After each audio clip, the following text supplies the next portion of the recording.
of Power, live from Washington, D.C. From Bloomberg's Washington, D.C. studios to our TV and radio audiences worldwide, welcome to Balance of Power. Alongside Julie Fine, I'm Joe Matthew. We begin with the partial government shutdown, now in day 3, a funding lapse still in effect for Treasury, Defense, Health, Labor, and, of course, the Department of Homeland Security, which is how we got here. The House Rules Committee is meeting right now, a meeting underway as Speaker Johnson says he expects a funding package to pass tomorrow, with Democrats demanding changes to ICE in order to get their vote to keep DHS funded. And there is breaking news on that tonight. Secretary of Homeland Security Kristi Noem just signaled movement on one of Democrats' biggest demands, posting on Twitter that body cameras will be deployed to Minneapolis immediately for every officer in the field. And back on Capitol Hill, Speaker Johnson is working with an even slimmer House majority today now after a special election in Texas saw Democrats notch a victory. We'll dive into that development in a little bit. Moments ago, Minority Leader Hakeem Jeffries updating reporters on the state of play in that House funding package. We clearly have the high ground and standing on the side of the American people with respect to ICE. ICE and the Department of Homeland Security need to dramatically change. And absent that, then a full-year appropriations bill is in deep trouble. We're going to bring you live to Capitol Hill for an update from Bloomberg Congress reporter Erik Wasson. We begin with Nancy Cook right now in our Washington bureau. Nancy, it's great to see you, and thanks for joining us, as always, on Balance of Power here. We're talking about an event here. We're going to look back on this debate and likely see how it plays into the midterm elections, whether it's the Department of Homeland Security, ICE enforcement, or for that matter, ACA premiums. You're out with a great story today that's been moving the needle on the terminal. Trump amasses $483 million war chest to aid midterm chances. Is this an election cycle that will be won with money or by policy? Well, the Trump team has a ton of money, and that's what they're heading into the midterms with. And President Trump privately has told people that he does think he's going to lose the House, but he still has a huge competitive advantage with the money. And you have to remember that even when he was elected, he did not stop fundraising. You know, they have J.D. Vance was just down in Florida doing an RNC dinner. Trump has done all these dinners for a super PAC at Mar-a-Lago. They have really kept the fundraising and war chest going. So they do have a financial advantage heading into the midterms.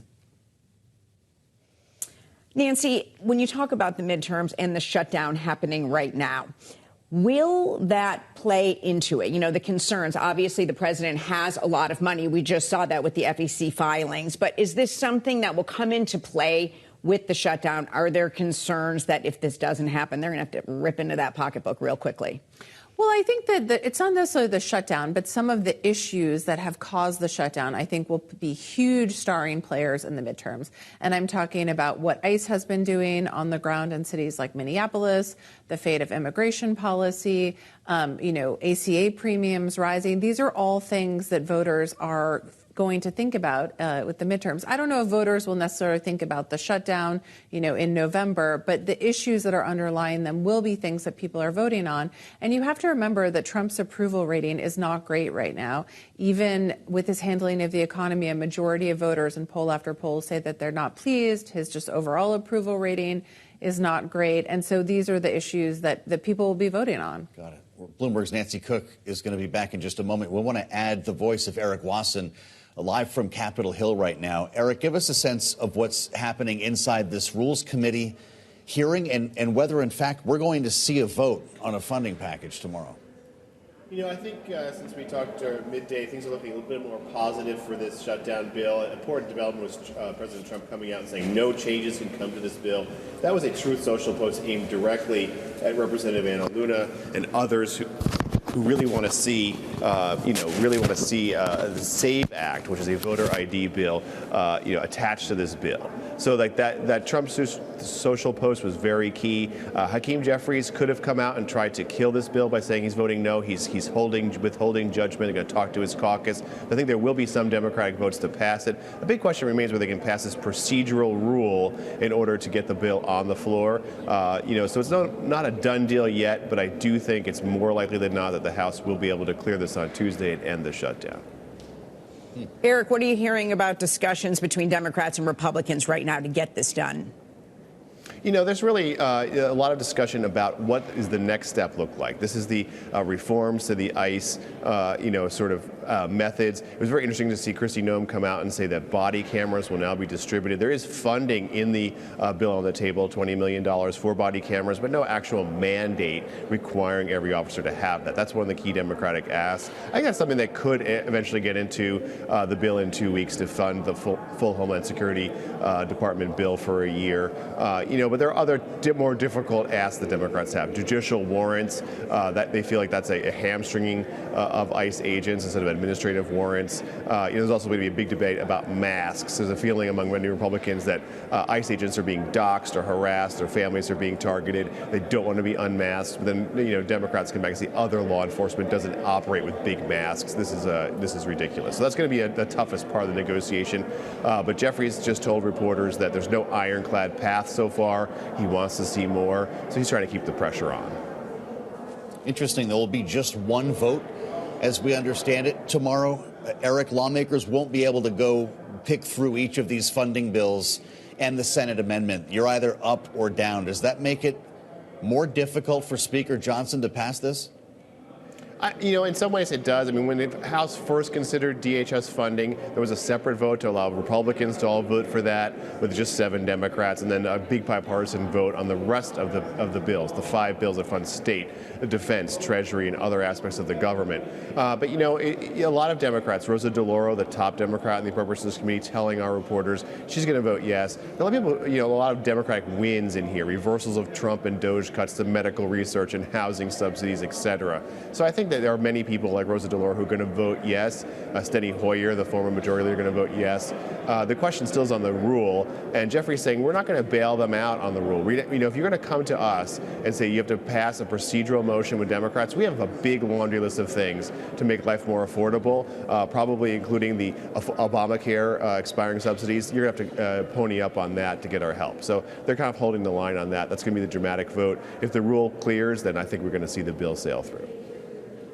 Great reporting. Erik Wasson, thank you, as always, live from Capitol Hill as we bring back Bloomberg's Nancy Cook for the political implications here and the role that the president plays as our Trump whisperer. Nancy, if the only thing he worries about is losing the midterms, that would speak to his motivations here in finding common ground to cut a deal on this, much like he attempted to, or at least expressed a willingness to when it came to ACA subsidies. Will he get both of those done? Well, I think that he really does not want Republicans to lose the House. Out of his own self-preservation, he does not. He thinks that if they lose, then he will be impeached again. He does not want that. He has told a lot of people that. Yeah. And so I do think that, and also we saw him sort of come down a little bit, reverse course on ICE in Minneapolis a bit. And so I do think that there is a chance that he will want to, come to a deal just to end this chapter of ICE. Do you think that he's still working with Chuck Schumer, the leader, to get this done in time? Well, I think that he definitely has an open line of communication with all members of Congress. And we've seen, for instance, that he is willing to call Democrats. You have to remember he called Elizabeth Warren directly about the credit card legislation. And so I think that he is willing to, reach across the aisle in ways that sometimes defy other Republicans if it's in his own interests. Nancy, thanks so much. Well, yeah, it's great to have Nancy with us at a moment like this, because you do wonder if we look back on this as being a really important inflection point. Is impeachment, in the end, what's motivating the president, or avoiding it in this case?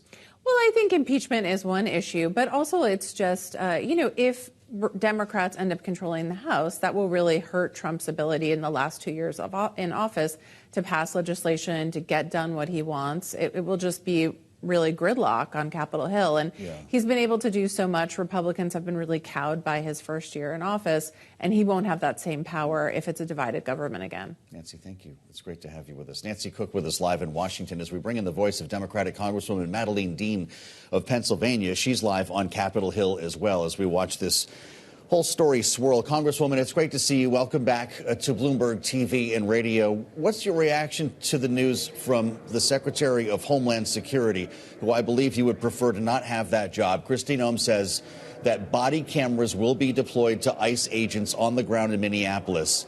And as funding warrants or allows, that program will be expanded around the country. Is that a message to you to not keep the government shut down? It's a message of desperation. It's a message too late. It's a message of a lack of professionalism. This agency is awash in funding as a result of the big, beautiful bill that sent it another $75 billion. So funding was never their issue. They just never wanted to do the job well or do it right. So I'm not at all pleased with what Kristi Noem has to say. She is unsuited for this job. She's over her head. So, Joe, no, that doesn't help me at all. Are you a no on this funding package as it stands then? Or are you open to a 2-week CR to work out some details? Well, I'm somebody, Joe, you probably know this about me, but I don't preview my vote, especially on something as important as this set of bills. I am an appropriator, and so I have to admit to you, it's been extraordinarily frustrating to me that we are in this position, that we are in a position of, in February, trying to finish up funding for the 26 year, which gets us through September. I'm happy we're not going to go by another year-long CR. But as an appropriator, as a member of this caucus, I am dismayed by what is going on here. And of course, the events of January have changed everything. We saw 2 American citizens, Renee Good and Alex Preddy, shot dead in the streets of Minneapolis. Not just accidentally, not that that would be an excuse, but she was shot at 3 times. Alex Preddy, after 6 or more thugs tackled him to the pavement, was shot at 10 times by 2 different agents who I understand just today we got some names there. The world has changed since those 2 American citizens were shot and killed in the streets of Minneapolis exercising their First Amendment rights. Then layer on top of that something I bet you're pretty sensitive to, which is the arrest of 2 African-American journalists, again, exercising freedom of the press in Minneapolis. This is an administration out of control, hell-bent on breaking our Constitution. We've heard a lot from Republican leaders and some rank and file. Just in the past couple days, Congresswoman, Sunday morning television told us a lot that the idea of banning masks that ICE agents have been wearing and requiring warrants are non-starters for them. So is there no deal to be had here? Good luck to them. I would ask them to take a look at their American democratic, small d, American democratic values. Would they want their family members ganged up on by thugs who are unidentifiable? I don't think so. So they got a long way to go. And I believe we will prevail because the American people, my constituents, they called all weekend long. I asked everybody, what were our calls this morning, both in D.C. and back in suburban Philadelphia, Montgomery and Berks counties. And people are just outraged by the state of our democracy as a result of the Trump administration's assault on the First Amendment and so much more, the level of corruption by this president. So Republicans, with a narrowing majority, as you know, we're swearing in a new member tonight, a new Democratic member tonight, need to get their House in order to pass these bills. It's going to be up to them to pass a rule and pass these bills and to actually face the facts about this administration, its cruelty and its lawlessness. Congresswoman, you talk about what you have seen in January. I am curious, when it comes to ICE and DHS funding, what would be acceptable to you? I have suggested an absolute freeze of ICE funding at this point. And I've described this to my friends and colleagues on the appropriations bill and in our leadership, a clawback of funding. How is it that we went from $6 billion to DHS to an additional $75 billion and even more in the big, beautiful bill? So there's a lot I want. Total reforms. I have legislation that I'm introducing that would set the number at no more than 10% of a municipal police force can come in terms of enforcement unless a governor would ask for something more. But they have to be identifiable. They have to be trained. And they have to be going after, as Mr. Trump said, the worst of the worst, the criminals. Don't go after little Liam in his hat and bunny ears. who only has to be returned after being terrorized. Don't go after American citizens in their homes with nothing but a piece of paper that is an administrative warrant. Do this properly. Abide by the rule of law. Have judicial warrants. Come up with facts. It's as I said, I'm glad January has been put to rest, but I'll tell you what, none of us can rest with this administration in this state. Congresswoman, I know you serve on the Foreign Affairs Committee, and so I'd like to ask you about Iran. The president was just asked a moment ago in the Oval Office by a reporter about this. The quote was, "Bad things will happen if no deal with Iran." Are we on the verge of striking Iran again? Joe, think about that. Think of the ping-ponging that is going on with this administration, the distraction around the globe. I think it was only 2 weeks ago I was in Denmark trying to talk to our allies and say, we are your ally. We are your NATO ally, founding ally. And your children should not be afraid of us. The members of parliament from Greenland said to us, a bipartisan, bicameral delegation 2 weeks ago, our children are going to bed afraid of the Americans at night, worried that the Americans are coming in to take them. And then you see little Liam here, Americans taking him. This administration is out of control. And what I wish is thoughtful diplomacy, thoughtful ideas around Iran. Of course, Iran is a very bad actor, killing its own people, killing its own protesters. Listen to those words. Killing its own protesters. That's a problem we have right here, just not at the same scale. So I wish for an administration that is far more thoughtful and not just ricocheting around the globe to distract from the problems that he has here. Democratic Congresswoman Madeleine Dean of Pennsylvania, thanks so much for being with us today.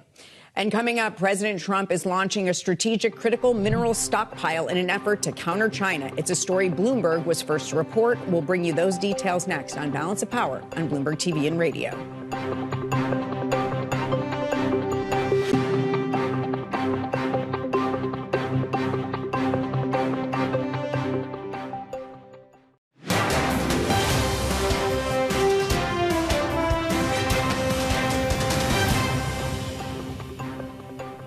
This is Balance of Power on Bloomberg TV and Radio alongside Julie Fine. I'm Joe Matthew in Washington. Wall Street rolling into the heart of earnings reporting season. Here we go again with Palantir, this time posting results after the bell. Shares soaring in extended trades, up almost 5% now after the company delivered a revenue forecast that topped estimates. Meantime, Tesla shares moving after Elon Musk's SpaceX confirmed the merger with xAI in a company memo. This just taking place, and to help break it all down for us, we turn to Power Moves with Bloomberg's Romaine Bostick, who's live in New York. Romaine? Hey, Joe, let's first start with Elon Musk here. A confirmation here that SpaceX, one of the most valuable private companies in the world, has bought xAI, another Elon Musk venture. The combination of these two said to be the basis for an IPO that could come sometime soon this year here. A lot of questions, though, right now as to why take a company like SpaceX, which has a relatively pristine balance sheet and is throwing off a lot of cash, and merge that with a relatively untested company like xAI. And, of course, it raises a lot of questions about Tesla itself and Elon Musk's ambitions to combine all of his properties under one umbrella. You also mentioned Palantir. Those shares higher in the after-hours trade. They reported earnings, and once again, they were phenomenal. Double-digit percentage growth on both the top and bottom line, and guidance that could suggest maybe revenue could potentially double. A company trying to broaden out its reach from just those government contracts, including its relationship with ICE, into more commercial contracts, if you will. Joe and Julie, those shares up right now, 4% in the after-hours trade. Back to you. Bloomberg's Romaine Bostick, thanks so much. And President Trump is launching a strategic critical mineral stockpile in an effort to counter U.S. reliance on China. The venture, dubbed Project Vault, will include rare earths and critical minerals used in products such as iPhones, batteries, and jet engines, and hopes to help insulate manufacturers from supply shocks. Here's President Trump announcing the project in the Oval Office earlier today. Today we're launching what will be known as Project Vault to ensure that American businesses and workers are never harmed by any shortage. We don't want to ever go through what we went through a year ago. Just as although it did work out, Thank you.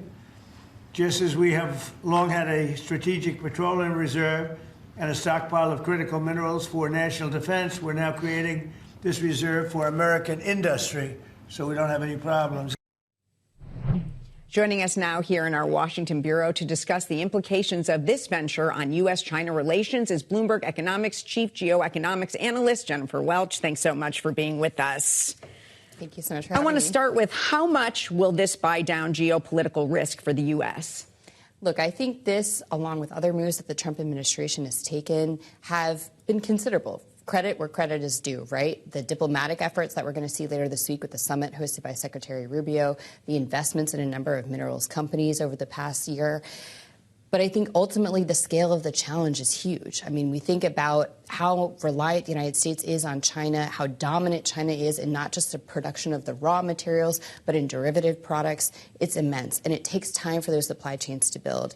You look at another example like Japan, which has spent over a decade trying to build an independent, resilient supply chain.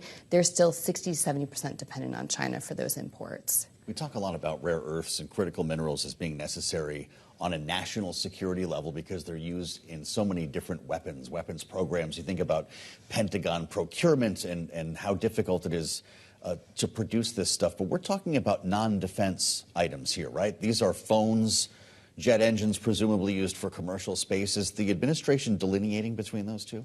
I think this effort, the Project Volt, reflects the understanding that that, too, is an aspect of national security. It's economic security. And this is what we saw last year and what President Trump was referencing. When China put those export curbs in place, it didn't just affect the U.S. defense industry. It affected the civilian economy far faster. And the amount of, in particular, rare earth magnets that are used in everyday applications is immense. I mean, production around the world would have slowed down if those curbs had stayed in place. And I think this is reflecting an awareness of that challenge. But again, the scope of it is immense. And this stockpile, details remain to be seen on what exactly it includes. Is it just the raw materials themselves, or does it include the processed ones? Does it include the derivative products like rare earth magnets? Because if it doesn't, then the effect of it is going to be limited. Really interesting. We're talking about $12 billion in seed money based on our reporting. And I realize, Jenny, there's a lot we don't know about this program. But is that just the start? Is it going to be worth much more than that? I think it depends, again, on what the application. If it's just buying up the raw materials, there's a lot that you can buy with $12 billion. Right. If it's beyond that, derivative products, it's going to be more limited. Really interesting. The president, of course, in the Oval Office, just talking about this now. Are we building the plane in flight? Is there a white paper on this? How are you getting information?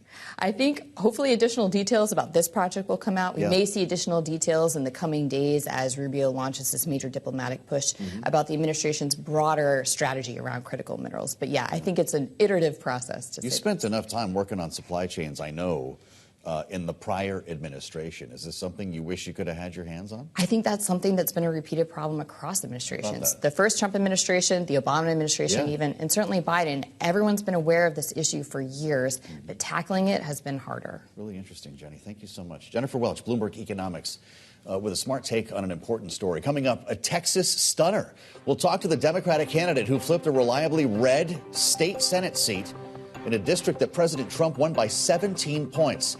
Taylor Rehmet will be here next on Balance of Power after an important weekend on the ground in Texas. Good thing we have Julie Fine with us. I'm Joe Matthew in Washington. Thanks for being with us. The Monday edition of Balance of Power here on Bloomberg TV and radio.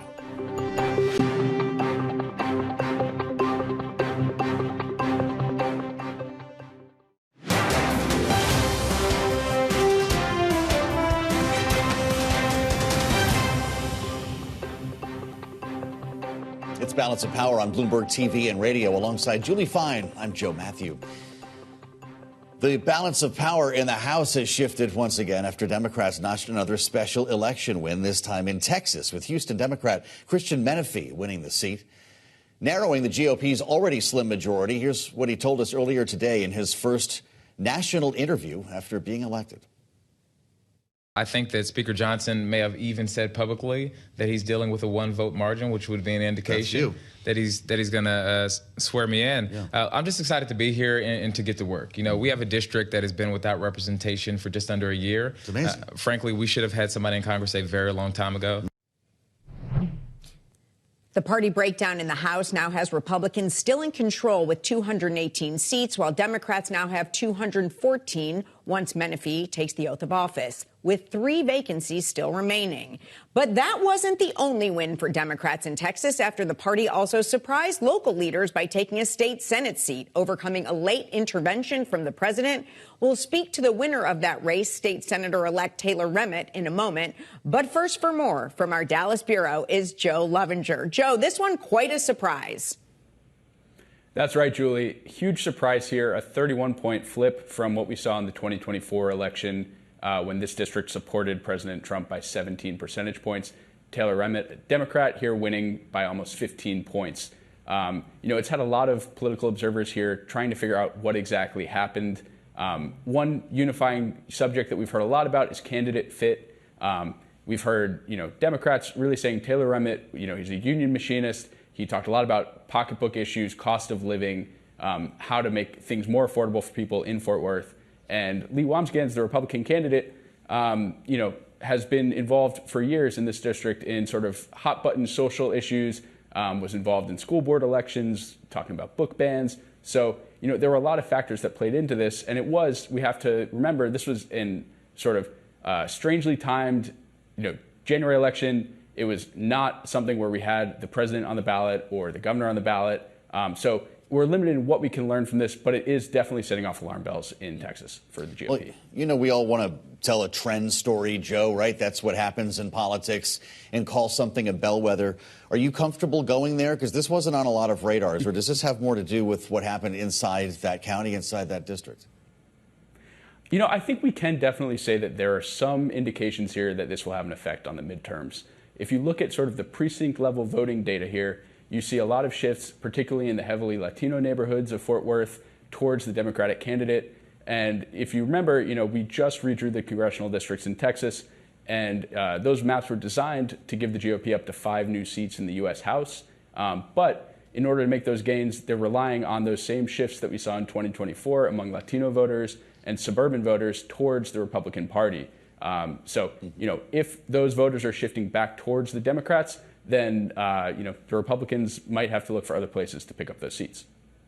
Well, there'll be a lot for the political scientists to pick through here. Joe, thank you. Joe Lovinger with us live from Texas. As Julie mentioned, we're going to be speaking with the winner in that race, Taylor Rehmet, in just a moment. But joining us now with reaction to this flip in the House, among the other issues that we're talking about, including a major vote tomorrow, it looks like, in the House on funding. Republican Congresswoman Beth Van Duyne of Texas joins us now. Welcome back, Congresswoman, to Bloomberg TV and radio. What's your take on this? How do you read into seeing such a reversal of fortune in a single district? Is this a bellwether seat or a one-off in Texas? Now, I think they call special elections special for a reason, and this is, no different than we've seen. This is typically a high propensity voter district, some of the highest in the state. Back in November 2022, you had nearly 300,000 people who came out and vote for this special election, where this was the only thing on the ballot, and it was a horrible winter storm that whole week. We saw less than 100,000 that came out. So I think in November, you're going to see, it is a Trump 17 district. You're going to see a lot more voters. Look, I know what it's like to flip a swing seat. When I ran in November 2020, my district was the only district in Texas that Joe Biden won. And he won by over 19,000 votes. And yet I was the only Republican that picked it up in the House, because it's a special kind of election. You can't just relate to your high propensity Republican voters. We have a strong message. You talk about what's happening, in people's pocketbooks. We look at what we're doing in the House, in the Republican-led House, with our One Big Beautiful Bill that's looking at putting money back in people's pockets, and talking about deregulation, and how we're getting more and more investment in the manufacturing, specifically manufacturing, advanced manufacturing in our country, and what that has happened. What are the results of that? Well, you've seen 5% GDP growth in the last quarter of last year. You're seeing $150 billion being put in people's pockets in tax rebates. The first quarter of this year, you're seeing wages that for the first time are outweighing or outrising inflation. You're seeing rental rates that are decreasing for almost 5-6 months in a row. These things are going to make a difference. And I think, come November in the midterms in Texas, you're going to see a difference. You're going to see a lot more Republicans come out to be able to fight for those changes. Congresswoman, we've heard several Republicans, some in Texas, though, saying this is something that people need to pay attention to. Do you think this is a wake-up call? Absolutely. Look, we cannot just assume, with voter apathy that we're going to be able to get our Republican candidates elected. You have to fight. You got to work. And I will be as engaged in this Senate race in this district as anybody. I'm going to be helping raise money. We're going to be helping to get the message out. We're going to be very organized, and we're going to be reaching out to everybody that lives there that has voted. That's what we're going to be doing. And I think we've got the best message. What we're focused on is what Americans want. They want a secure border. They want lower taxes. They want lower crime. They want more parents involved in their kids' lives and less school, less government, less regulations, more small businesses, cheaper gas prices. This is what we are doing. And I think when we start messaging that, and you're going to see Republicans much more motivated, recognizing the fact that if they don't get to the polls, these are the types of results that they get. Something that very well could play into those midterm elections is the shutdown that we're dealing with right now. The speaker, of course, saying he believes that this should be done by Tuesday. Do you, and where do you plan to vote? Look, we may have the vote as soon as tomorrow. We have done our job. We passed over the 5 appropriation bills to the Senate. I think the Senate, Chuck Schumer led, is playing games. They are willing to shut down DHS. And let's face it, if they're interested in discussions on immigration and customs enforcement, ICE has been funded through 2029 through the One Big Beautiful Bill. What they're going to be shutting down instead by shutting down DHS funding is things like FEMA. After we've had some of the worst winter storms across our country, they're going to be shutting down TSA again after people are trying to get home after this wintry storm. So it's going to backlash on them. But I think what Democrats in the Senate are trying to prove is that they can fight. And if they're willing to have the American people have to suffer for it just to prove that they can fight. But we're going to have a vote. Again, it's going to come back. I know what they want to do is pass these additional 5 appropriation bills that we already sent over to the Senate, but they want to put a pause on DHS funding for 2 weeks while they negotiate it out. I think it's a waste of time. I prefer just to get the appropriations bills done and give some kind of continuity and consistency to folks who work there, live there, are going to be suffering through it. That we are serious about funding the government. We're serious about funding FEMA and disaster recovery. And I think it's going to come back on the Democrats. But this is the game that they continue to play. Well, Congresswoman, the president's been talking with reporters in the Oval while we've been talking, and he says that he spoke to Chuck Schumer and he does not believe that Democrats want a shutdown. He said that he's spoken with Schumer several times and was asked about the idea that we saw put forth by Secretary Kristi Noem, the ICE agents on the ground beginning in Minneapolis will be provided with body cameras. The president saying, I'm okay with it, generally good for law enforcement. Are you with the president on all this? I am. Look, I was mayor of the city of Irving. We had body cams on our police, and it helped us a lot more than it ever hurt. I think people seeing firsthand what police are going through and the split-second decisions that they have got to make, life-saving or life-losing in many instances. I think it's really important that they do that, and good. Good for Kristi Noem, good for the president for being able to support that. Republican Congresswoman Beth Van Duyne of Texas, thanks so much for being with us. Now let's dial back into that Texas Senate race where a Democrat flipped a Republican district that President Trump won by 17 points in 2024. Joining us now is that Democrat, Texas State Senator-elect Taylor Rehmet. Thanks so much for being with us. We appreciate your time today. Awesome. Thank you so much, y'all. I want to know how you did this. How did you flip this district? This was a result of a lot of hard work and listening to the voters. It was not easy, but I had a lot of fun. I learned a lot, and I have a scrappy team, and we were able to pull off something great. There's been a lot of national attention on this race for the past 48 hours. Curious, how much fundraising did you do today?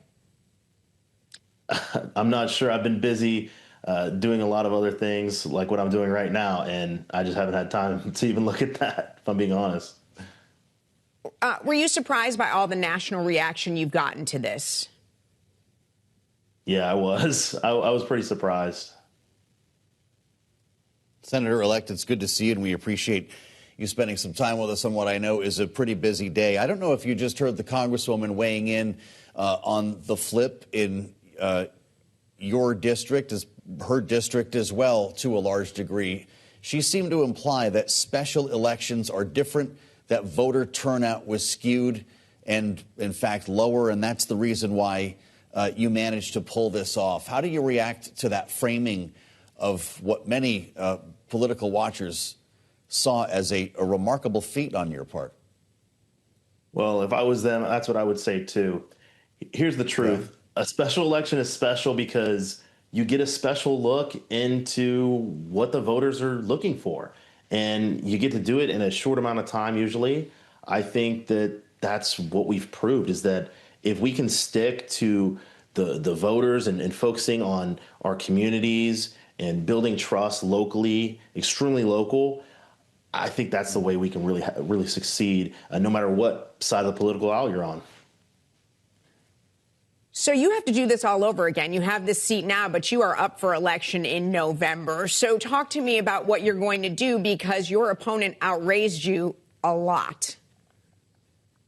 Well, that is true. I was outraised, but I wasn't outworked. We put in a ton of work. I have a small, scrappy team, and we're still in it, and we look forward to doing what we did again. And we've done it twice already, so I was outspent both times. That's fine. We are excited, engaged, and we're building momentum. We're building community. That'll carry us through. Can you do it all over again in the fall? Absolutely, I can, and I look forward to doing it.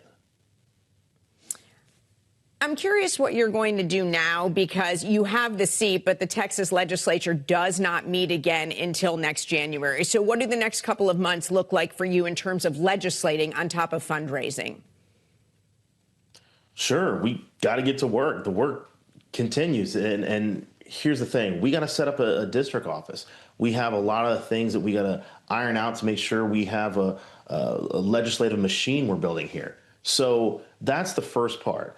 The other part is we get to continue engaging constituents and finding more out. It's a continuation of learning about the issues, but really also fine-tuning and dialing them in. We can have town halls public, and we can have panels on that to really make sure that the things that I'm hearing through this campaign trail get addressed, because I want to deliver real, tangible results as a senator. Well, you're going to have the opportunity to do that starting now. As you try to connect with voters, what story do you want to be telling them? I want to tell them that they have to be engaged. It's past sharing stuff online and doing all these things. You have to get involved locally, super local.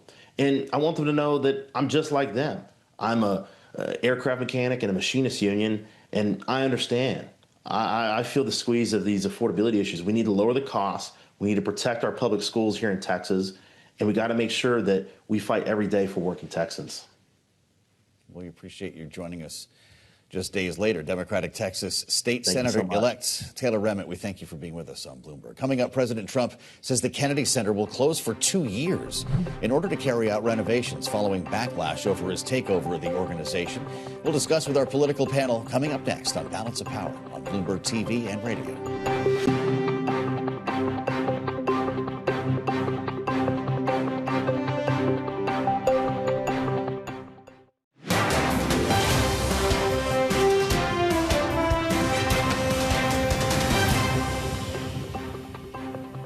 It's Balance of Power on Bloomberg TV and radio alongside Julie Fine. I'm Joe Matthew. Thanks for joining us. We'll have much more on today's top stories when we assemble our political panel in just a moment. First, the stories we're watching in today's Power Brief.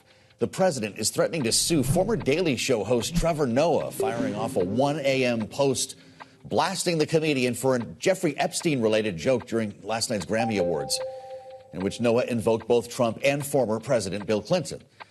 President Trump posting, quote, Noah said incorrectly about me that Donald Trump and Bill Clinton spent time on Epstein Island. Wrong. Triple exclamation points.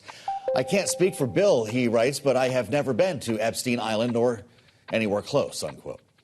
And meanwhile, former President Bill Clinton and former First Lady and Secretary of State Hillary Clinton could be held in contempt of Congress by the end of the week for defying a subpoena to testify before the House Oversight and Government Reform Committee about convicted sex offender Jeffrey Epstein. Resolutions expected to be voted on in the House are expected to forward the Clintons' cases to the U.S. Attorney for D.C. for possible criminal prosecution. Lawmakers sought testimony from the Clintons as part of its probe into alleged mismanagement of the government's investigation into Epstein. President Trump's testimony was not requested. And to the big news this morning from the Kennedy Center. After the president announced the center will be closing for 2 years for renovations. President Trump said the Kennedy Center will close the 4th of July of this year, a date that coincides, of course, with the country's 250th birthday, and said the financing for the renovation is, quote, completed and fully in place, unquote, even though Congress is in control of the center's funding. When asked earlier how much the renovation would cost, he said about $200 million. The move comes as the center struggles to fill seats. Ticket sales down 50% since the president took over, and some artists have canceled performances. According to reports, the president's announcement caught some members of the center's board by surprise. The same could be said for Congress. Joining us now with reaction to these stories and more, our political panel. Bloomberg Politics contributors Rick Davis, Republican strategist and partner at Stone Court Capital, alongside Democratic analyst Jeannie Sheehan Zaino, Democracy Visiting Fellow at Harvard Kennedy School's Ash Center. Great to see you both. Rick, we start with the Kennedy Center. The president saying on Truth Social that it would require a complete reconstruction. He was asked about this. Apparently, they plan to bring it down to the steel, he said. Will Congress stop him before the demolition begins? Well, Congress appropriated the monies for it in the big, beautiful bill. Donald Trump requested $256 million. That's right. Substantially more than it costs to run the Kennedy Center on an annual basis. Now you know why. And now we know why. I guess maybe the appropriators should have asked the question, what are you going to do with all that money? Because it's a lot of money for the Kennedy Center. I guess Trump Kennedy Center. Right. So we shouldn't be surprised, but I don't think this one's going to go down easy. Okay. Rick, I'm curious. He went so far to get his name on the Kennedy Center, and now it's closed for 2 years. Your reaction to that? I think it's just probably a big T requires a lot of construction. Look, I mean, he doesn't mind waiting for the big payoff, right? Look at what he's doing at the White House itself, right? He'll probably never actually spend time in the ballroom that he's building as president of the United States. And so why build a ballroom if you're Donald Trump? Because he's a developer. He wants to put his mark on the town. And, of course, the Arc de Trump, is just the next version of that same thing. 250 feet tall is apparently what they're looking at. Jeannie, the president writing on Truth Social, I've determined the Trump Kennedy Center is temporarily closed for construction, revitalization, and complete rebuilding. Can be, without question, the finest performing arts facility of its kind. He didn't tell anybody who was going to tear down the East Wing. Is he about to tear down the Kennedy Center? I wouldn't be surprised, but it is shocking from a political standpoint, looking at where the president is in the polls. And when you talk to people, a lot of what's going on in D.C. doesn't stick, but a few things have stuck. What's happening in Minneapolis with ICE, and also the renovation or the tearing down of the East Wing. That is something people can see. They can witness it. It's visceral. So he's now going to tear down the Kennedy Center, which for many people stands as a monument to a president who was assassinated. It means a lot to a lot of people. So politically, the idea that he is doing this makes no sense whatsoever in the run-up to the midterm when his poll numbers and that of his party are suffering. Jeannie, real quick, last on this topic. As Rick just said, should Congress have asked and said, what are you doing with this money? Of course they should have, Julia. Absolutely they should have. But of course the Republicans didn't. The Democrats did not support the bill. The Republicans didn't. This has been Donald Trump's Congress since he got into office. They have done his bidding, and I doubt they're going to step in and stop him until, of course, after the midterm, if Democrats take the House. Interesting, as we turn our attention to what appears to be a more complex situation involving government funding. We got together here on Friday. It looked like things were pretty well buttoned up. But when this bill goes back to the House tomorrow, it's in rules right now, there are a number of members of the Republican and Democratic conferences who have problems with this. And a lot of it has to do, of course, with the restrictions that are being put on ICE. I spent some time, and you were both with me on the early edition of Balance of Power, with Christian Menefee. This is the Democrat who won the congressional special election in Texas over the weekend, being sworn in today. In fact, I think that takes place in the next hour. I want you to listen to the rhetoric that he used when talking about ICE. Here he is. You can't take something that was created and has been radicalized to this level, that has harmed so many people, and try to have minor reforms on it in a way that you think is going to protect people. I think that they are far past the line, and after folks are executed in the street, it's time to tear it down. He said abolish ICE, Rick, and I did follow up to make sure that he wanted to say that, because that sounds like a lot of people would suggest, like, defund the police. Republicans would welcome this kind of rhetoric, right? Well, you know, it's interesting. I was shocked by the interview. I thought, wow, talk about a guy who's out of touch with where the Democratic Party is after the very difficult effort they had to walk back, you know, AOC and the squad's efforts to try and defund the police. Definitely hurt him politically. Different time, different place, different agency. And I hadn't thought about it, but like there's a case to be made, at least for this shutdown, that you just don't fund the Department of Homeland Security. They've got $75 billion that were appropriated for them in the big, beautiful bill again. They can operate on that for years without actually not paying us, you know, like paying all the bills that they need to pay. And so if you're a Democrat, if you're McAfee and you're saying, hey, let's make a point, don't pass a budget. Jeannie, is this going to be a problem for Democrats in this election when they talk about ICE and what to do next? It is going to split the Democratic Party, but I think it signifies something absolutely startling, Julie, which is that if 2 weeks ago any of us suggested that Democrats were going to be back to calling for abolishing anything, specifically ICE, they would have been laughed off of, you know, any stage they were on. And now you have Democrats on the heels of a 30-point swing in your home state of Texas and special elections and a November election, all of which the Democrats have won by enormous numbers. And what are Democrats talking about? Running on immigration for the first time in decades. That's what a mess the Trump administration has made of this issue. And so should Democrats call for the abolishment of ICE? They shouldn't unless they're calling to replace and fix it. But the fact that we're even hearing this again is a sign of how bad things are for Republicans right now as it pertains to immigration. Rick Davis and Jean Shane Zaino, thanks so much for being with us on this panel. And to learn more about all of these stories, make sure to check out the Washington Edition newsletter on the terminal and online. Thanks for joining us on Balance of Power. Joe and I will be right back here tomorrow. We'll see you then.